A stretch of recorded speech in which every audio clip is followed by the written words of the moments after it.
Hey, Steve Zook here. Welcome back to Polk Stew Channel. Hey, I'm showing this beautiful top of the line, the Loar LH700. These are unreal. I mean, I have been collecting arch tops for 30 years. I specialized in only selling high-end arch tops for over 10 years. It's really my field of expertise, and they do a great job on these. But this one is available. But I'm going to do some free guitar instruction here. I want to show this diminished riff I've been having fun with. Now, I may not be tuned right to concert pitch. There's the A that I'm using. But this riff is based on this particular scale here, starting on the 5th fret.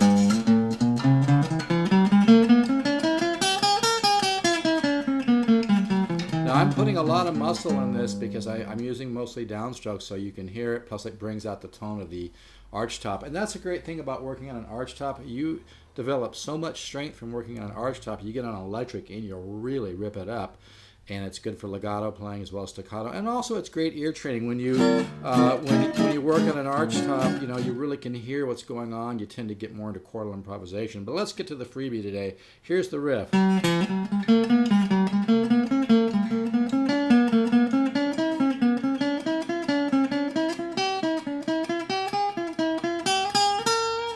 Sometimes at the end I'll come up minor third and come down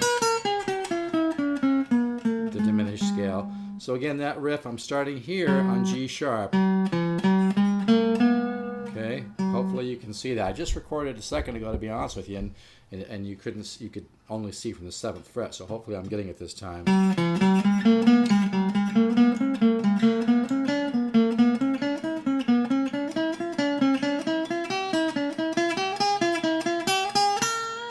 Now, if you're sitting there thinking, well, can you do it a little bit slower? Sure. That's the first part. Then. Then. Then.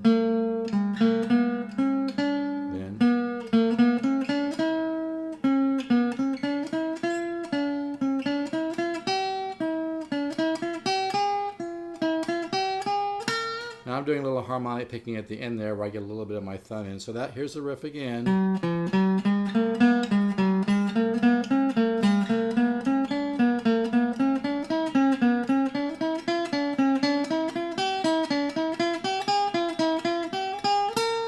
Now I'll tell you, I have one of these in stock right now. I love these. It has really nice soaking patterns, the little fine lines that go across the grain of the solid carved top.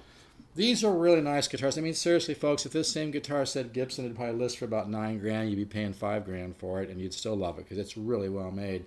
They did their homework, folks. They brought in violin carvers. They spent a lot of time hand voicing the tops. These are wonderful guitars. And I've owned a lot of L5s and old vintage Epiphones and whatnot, and I like this just as much, even a little bit more. I'm not just saying that.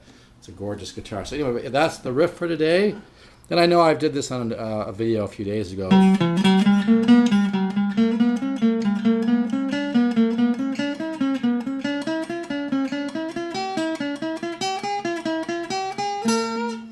And I'm really digging in. That's the thing about an arch top.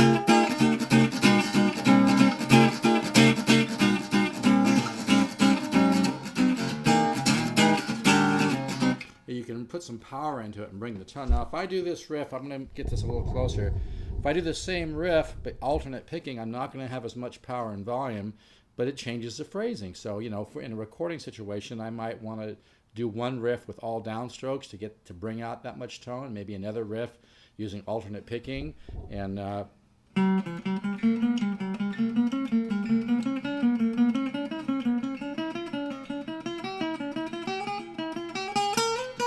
obviously, if I'm going to do alternate picking, I can do, if I wanted to play that riff with some speed, the alternate picking would be the way to go.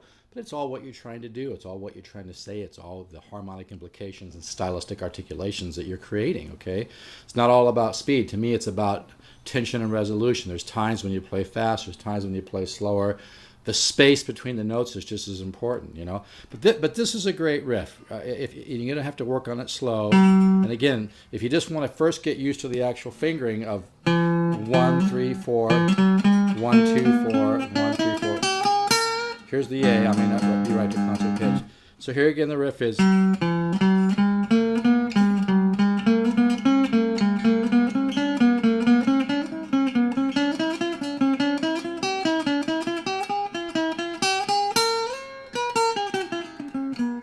like to come down, go up a minor third at the end, come down.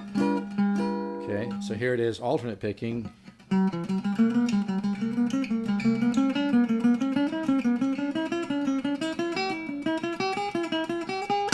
But boy, it sure does bring it out all downstrokes, doesn't it?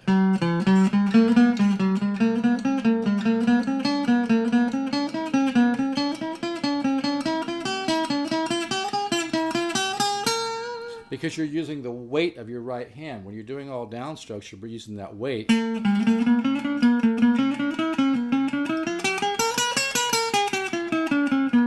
Now, I did change the riff that time a little bit, obviously, right? So here, one more time.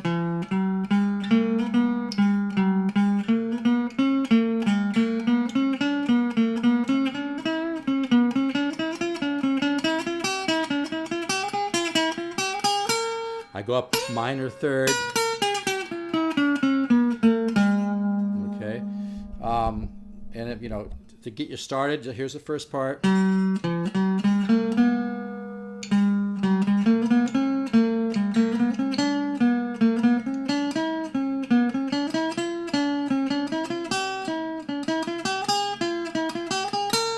Okay, so I got to make this short so it downloads.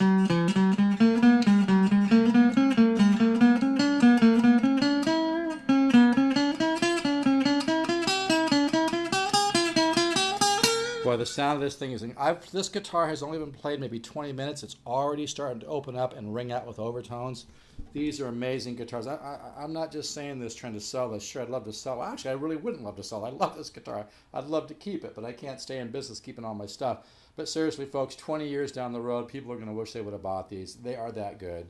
I don't care. You know, there's a lot of competition out there that's trying to maybe create a little negative publicity about the Loars, but they did a great job. Believe me, it's the real deal. It's great stuff. And I've got a couple demos on the Loar.com. If you click What's New, and I'd have a couple demos for the LH350s, which are very cool as well. But this guitar is like getting an old, you know, 1920s, 1930s Gibson L5 married to an old Epiphone Masterbuilt. You kind of get the best of both those worlds. Incredible guitar.